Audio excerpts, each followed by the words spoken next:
Matapos lumuwag ang ulat na inuurong na umano ng Amerika ang pagbebenta ng armas sa Pilipinas, dalawang senador ngayon ang nagsusulong para sa lokal na produksyon ng mga armas.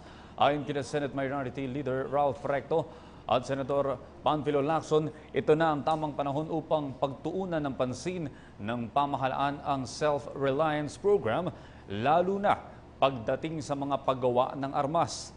Giit ni Lacson, sa ngayon, mas maraming dahilan ang Department of National Defense para muling buhayin ang kanilang Self-Reliance Program.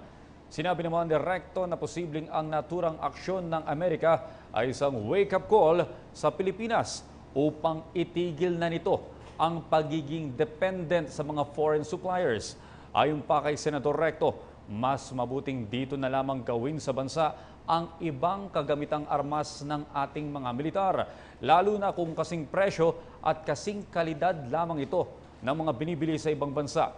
Dagdag pa ni Recto, buhay na buhay rin ang firearms industry ng Pilipinas at sapat na ang mga ito upang makagawa ng mga kinakailangang armas para sa ating mga sundalo.